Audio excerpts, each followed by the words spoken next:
sagantaa guyyaa irraa kana irreecharraa nu hambisanii jechuun leen dandeenyu garuu irreecharraa hafnee jirra irreecharraa waan hafnee jecha asitti irreeffatu hin dadhabnu yenneeti waa ilata fayyoo isaa wata fayyoo walitti qabamne arraan tana guyyaa irreeffannaa asitti irreeffatu jira jechuudha. Irreechi kanaan dura Oromoonni walitti cabaniiti Finfinneetti kabajatanii arraan tana immoo Finfinneetti irreecha kabajuu hin dandeenye akkuma beektanitti egaa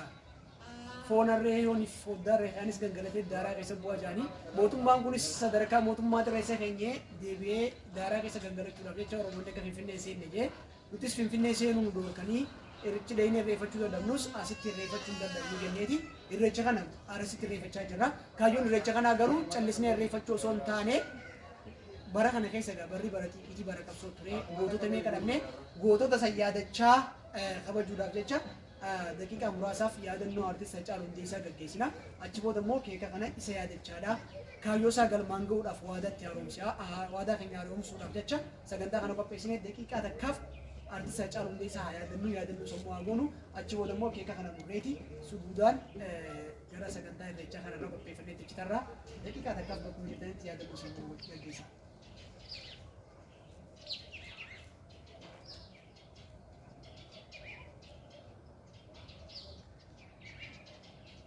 Tole galatoomaadha.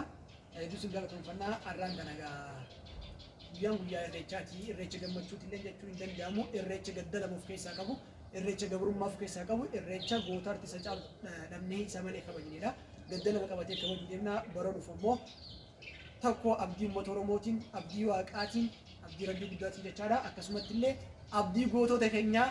kan maneedhaa keessa jiraniitiin, abdii gooticha keenya jaalmarrootiin bara dhufu injifannoodhaan irreecha isa kabaju.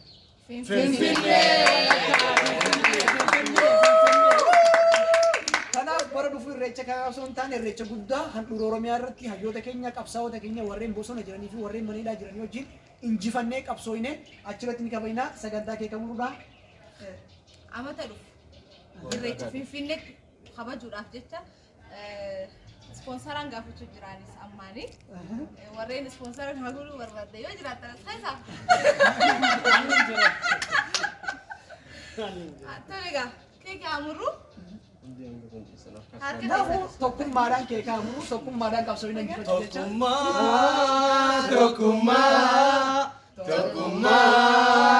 tokkummaa yaa ilmaan Oromoo tokkummaa الله أكبر الله تباتي أكسين أبينو تنوجي ربيتي وكيو فاديسنو Tokkummaa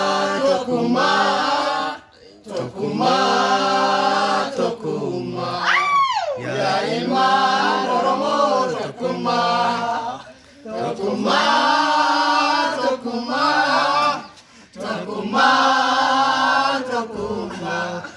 yaa ilmaan Oromoo